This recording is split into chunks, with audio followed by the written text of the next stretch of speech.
saw so far, guys. I'm excited there's a stage tonight, you know, being a little guy. Sometimes we get hired where there's no stage at all. No, it sucks for me, man, because I'm at eye level with people sitting down. Now, it's hard being a small adult, man. 5'3", I'm a small adult, man. It's hard being a small adult because I can't even take a nap in my car. No, seriously, the last time I did that, some guy broke the window. Hey, there's a baby in there. He got me on it. You alright, little homie? I'm like, dude, I'm 38 years old, man. He's like, oh my God, the baby's trying to say something. Where are his parents? Stupid shit, man. I try to play ball. I try to work out, guys. I play a lot of basketball, but it sucks because I went out and played at Venice Beach. I played at Venice Beach, so I have to guard a lot of black guys. And when you play with black guys, they love to roast you and clown you before they accept you. So I've heard it all. Oh, post up, dog. Oh, post up. All day. Mouse in the house, cook it up. And that's the lightweight shit. You know the best line they got me with? They're like, hey, everybody, hey, look who's guarding me, man. Amber alert. Amber alert. Whose lost child is this? I'm just glad I found my parents before I started getting scared. Well, I am a little guy, guys, and women don't really like little guys. Women want a big guy to pick them up, you know. I can't do that unless I'm inside a pool. And the reason I'm this high is because my dad is shorter than I am, guys. That shit sucked. Now, it was traumatizing as a kid having my dad, because not only was he shorter than me, and I had to back him up in fights. He lost his hair up here, so it looked like a toilet seat for a long time. And instead of just letting it go bald, my dad bought a fake hairpiece. Imagine that shit. Hell yeah, and then he had a meeting with the family, tell them it grew back. So the next day the kids were like, hey, Juan, your dad has hair again? Bro, all I know is it grew back. So my sources say so far. But you know what's fucked up about having a paisa dad? Is that your paisa dad, once they learn like 30 words, they leave you. Like they don't need you to translate anymore. 30 words maximum. Mexicans, they just feel they're citizens already. So my dad would always get into arguments and he was insecure about his fake hairpiece, and the one cashier was like, excuse me, sir, you're holding up the line because you have to pay. I don't have to pay. No, sir, you have to pay. I don't have to pay. No, Dad, te tienes que pagar. Yeah, so I'm a parent now, guys. You guys don't have to clap the phone. You don't have to. Give us the bad news before the fucking claps. Now, becoming a parent is like opening up a new business with the person you had the kid with. You guys don't realize this shit unless you're right there doing it. The doctor hands you scissors, you cut the umbilical cord like it's an open ribbon ceremony. You invest in the business, you get no money back, just heavy diapers, explosions, no sex, no fucking sleep, dude. Breaking Dad here. I used to wake up at 2 a.m. mixing baby formula and powders. Breaking Dad, guys.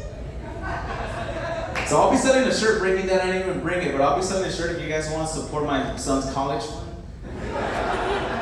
Uber ain't cutting it, guys. No, I just get high and write what I see, guys, and I hope that it's funny. If it's not, it's just poetry. But have you guys ever been so high that you realize that people only eat at restaurants because of the apostrophe S in the name of the restaurant? For example, would you guys want to go eat at McDonald's? Man, I'm hungry, man. Let's go eat at Denny.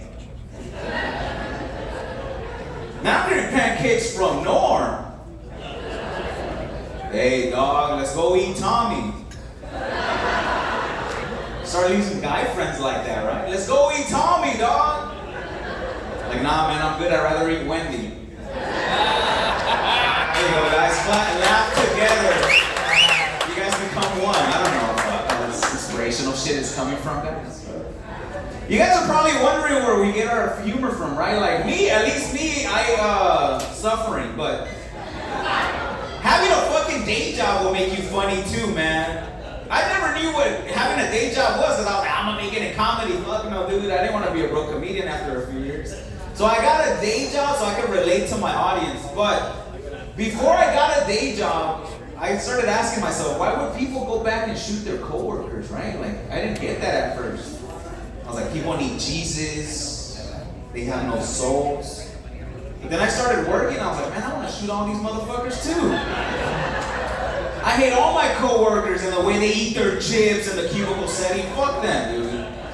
But let me tell you who I work with before you judge me on the work violence, guys. I used to work with a diabetic who lied.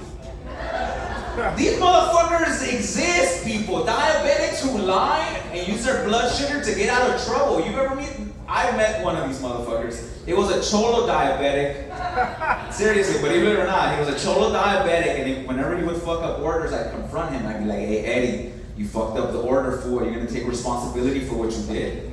He's like, hey, Juan, I'm not feeling too well.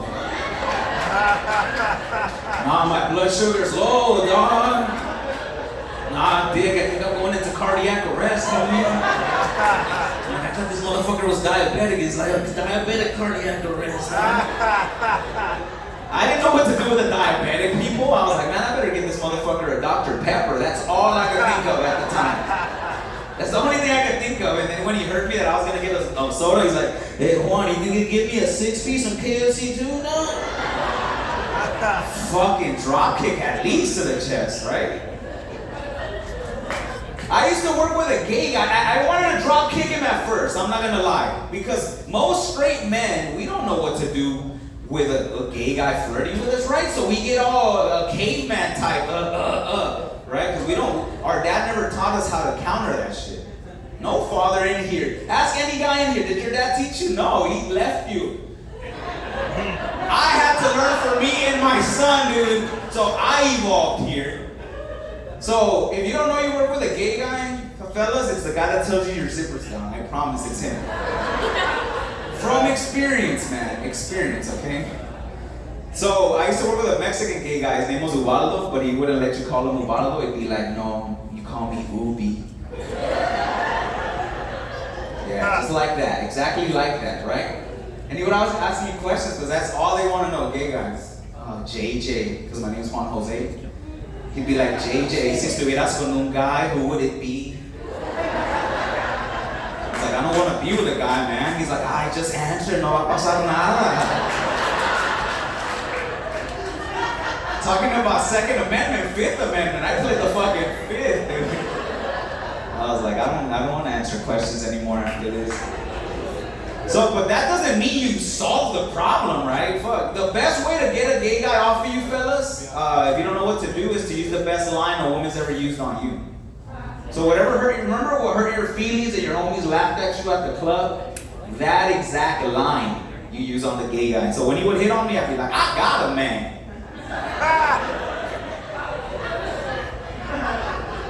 Never fuck with me ever again, and here we are, and I'm gonna teach that to my son when he gets older. Right? I'm telling you guys, that's just right what happens to me. Like, another reason I became very funny is I rode the bus in LA for 5 years. Man, usually people feel sad for you and shit. No, seriously, when you tell people you ride the bus, people get sad like a family member died. Sorry to hear that, though. I know in the beginning it's hard, homie, but in time you'll heal. You can start a GoFundMe for your monthly pass. But I used to write that shit at night. I'm not talking about the daytime, at night when inmates were getting out of jail, robbing us. I had to pay the cholos money to cross to their neighborhood to get to roast me. You gotta transfer them? Like, nah, you wanna get one, homie? I'll whistle to my homie and let you walk 2 blocks. Shit like that, dude. I'm serious. That shit used to happen to me over there on Cesar Chavez and Alameda to get to East LA. Fuck, dude, I paid a lot of fucking money. Let's just say that. The craziest night of my bus career, I would say, was when there was a crackhead next to me arguing with herself that she shorted herself on drugs. I'd never figured that one out, right? At the same time, there was a guy high on heroin. He fell asleep and he would never fall. But every few minutes he would wake up with a conspiracy theory. Hey, don't eat General Mills, dog.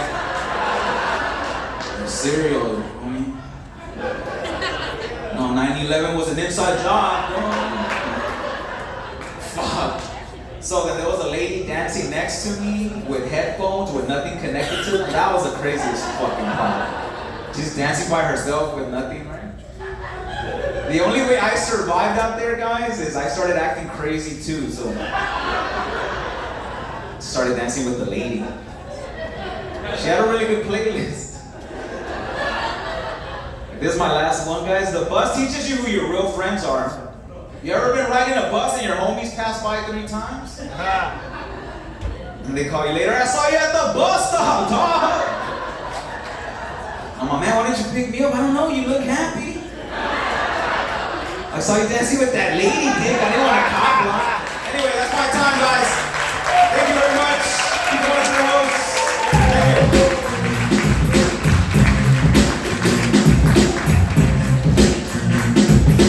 Juan Garcia! I think it's all perspective, Juan. Instead of saying you rode in a bus, think about it this way. You got like a $150,000 vehicle. But you got to ride around it. This next person coming up, she's open for great on. She's a very funny woman. Please give it up for Joanne Socrates.